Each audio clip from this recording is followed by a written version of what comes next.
Eh,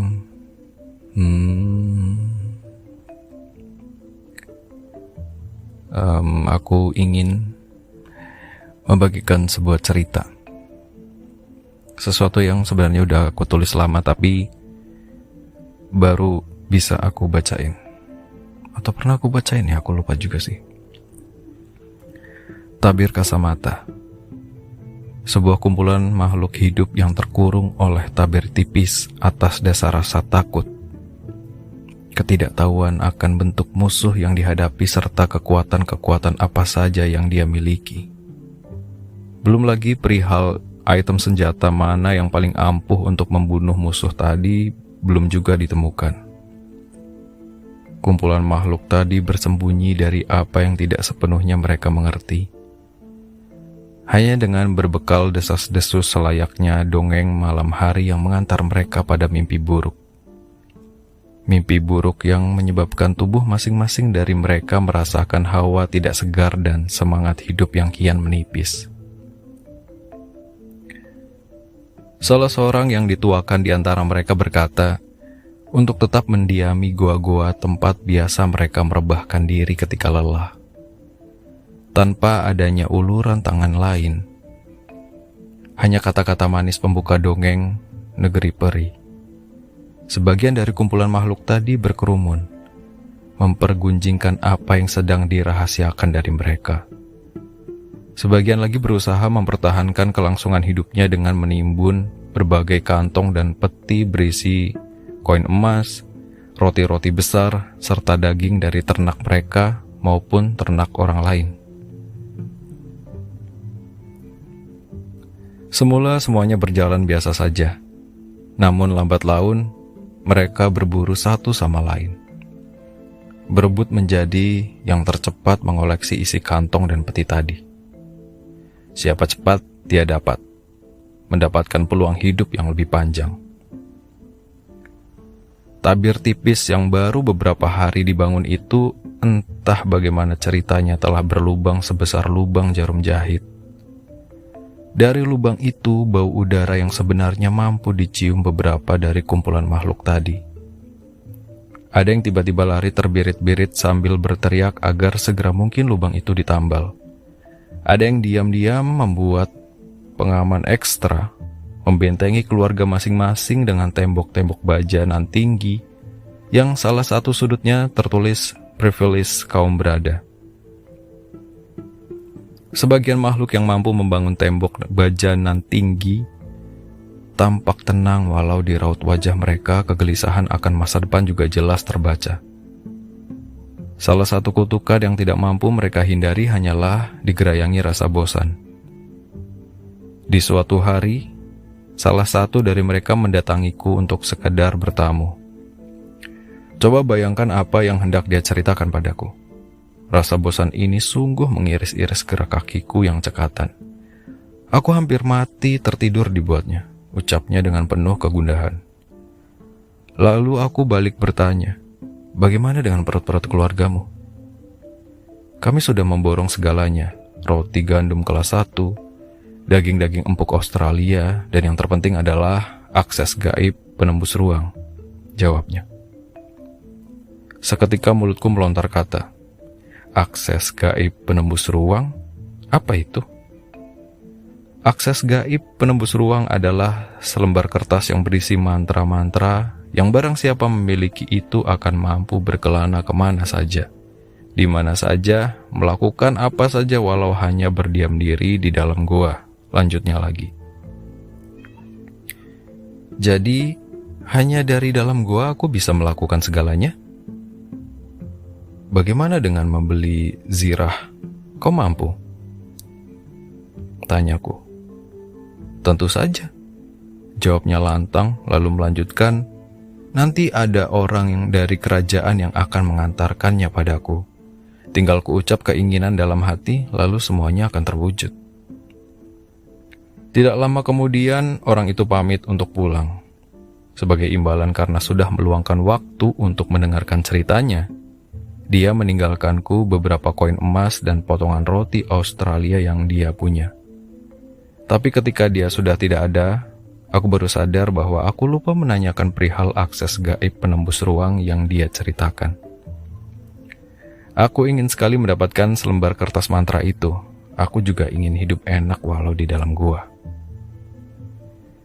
Karena kebosanan melanda begitu kencang, terlebih rasa penasaranku soal akses gaib itu juga makin membuncah. Aku putuskan untuk keluar dari gua. Kutinggalkan keluargaku yang sedang pulas tertidur di depan meja makan. Baru beberapa langkah kupijaki, tanah-tanah lapang ternyata ramai lalu lalang makhluk-makhluk lain. Pikirku, bukankah ini hari lain? Kenapa masih serupa hari biasanya? Penasaran bercampur geram menyulut mulutku melontarkan teriakan sekali lagi. Hei! Hei! Makhluk buta lagi tuli. Kenapa kalian begitu berisik dan menyesaki lapang ini? Kalian tak mengindahkan seruan sesepuh kalian, ha? Seperti makhluk gila yang meracau sendirian. Tanya bercampur marahku tidak dijawab siapapun. Mereka sibuk dengan urusan masing-masing. Urusan membawa roti-roti, menggali parit demi menemukan koin emas, dan urusan lainnya. Mereka sangat sibuk. Akan tetapi setelah ku amati wajah mereka satu persatu, mimik mereka mengesankan hampir sama. Wajah tegang dengan tawa yang terpaksa menempel di atasnya. Karena keberadaanku diabaikan begitu saja, ku beranikan tangan untuk menyentuh salah satu dari mereka untuk kutanya. Seorang makhluk paruh baya dengan 2 buah peti di atas kepalanya kuhadang dengan kedua tangan membentang menutupi akses jalan lapang. Hei Pak Tua, berhenti sebentar. Berikan aku jawaban atas apapun yang kutanya dan kau akan kuberi 10 koin emas untuk hal ini, ucapku. Dia berhenti dengan segala kerelaannya, lalu menaruh peti-peti ke atas tanah. Apa? Ada apa anak muda? Ucapnya. Lalu dia melanjutkan, jangan lupa dengan janjimu tadi setelah obrolan kita selesai. Tentu, jawabku juga ngegas. Kenapa engkau masih berkeliaran sedangkan seorang sepuh memberimu mandat agar tetap mendiami goa? Kau tidak takut dengan desas-desus bocornya tabir desa kita ini, hah? Apa? Tabir desa kita bocor? Aku sama sekali tidak tahu menahu perihal itu. Sekelilingku terlalu berisik. Sedangkan yang bisa aku lakukan hanyalah menyelamatkan kehidupan keluargaku. Dan satu-satunya cara adalah apa yang tetap kulakukan saat ini. Kau ada masalah dengan itu, hah? Sesepuh itu, dia memberi kami kehormatan. Dan sebagai orang terhormat, ucapannya tidak mampu membuat tangis anakku yang lapar terhenti karenanya. Jadi ya beginilah, hanya ini yang bisa kulakukan. Sudah selesai? Aku tak punya banyak waktu. Sebentar lagi malam, dan jangan lupa soal 10 koinnya tadi. Ia menjawab dengan cepat dan di setiap kata sebelum jeda selalu ada penekanan emosi yang dia sisipkan. Tangannya menengadah dan kulakukan kewajibanku lalu dia, Pak Tua itu pergi. Belum jauh kakiku berkeliling, tapi sepertinya mulut ini enggan lagi untuk bertanya seperti tadi. Kukira hasilnya akan mirip-mirip. Dari kejauhan kulihat sebatang pohon ceri yang teduh. Punggungku bersandar pada tubuhnya lalu merenungi 2 jawaban dari kedua orang tadi. Kemudian berandai-andai jikalau lubang di tabir itu kian membesar dan akhirnya udara luar berhasil merasuki seluruh isi kampung. Nasib buruk seperti apakah yang akan terjadi? Terlebih bila seorang sepuh itu hanya memberikan kalimat-kalimat manis yang fungsinya tak lebih berguna dibanding potongan jeruk di atas gelas jus. Hanya garnis saja. Bila makhluk mengerikan itu berhasil mengekspansi ruang jarahannya di desa kami, hal buruk apa yang akan melanda? Buruk banget kayaknya. Sedangkan saat ini, kami terbagi menjadi beberapa kubu. Kubu yang mampu membangun tembok baja tinggi, kubu yang terafiliasi dengan orang sepuh itu, kubu para penyihir dan kesatria yang sibuk menemukan ramuan pembunuh musuh, dan kubu rakyat jelata yang mana aku turut di dalamnya. Pengetahuanku atas ketiga kubu yang lain sangat awam, sehingga mereka hanya kudoakan dan tak terlalu merisaukan nasib mereka. Akan tetapi dengan kubuku sendiri, aku melihat potensi letupan-letupan kecil di antara sesama kami.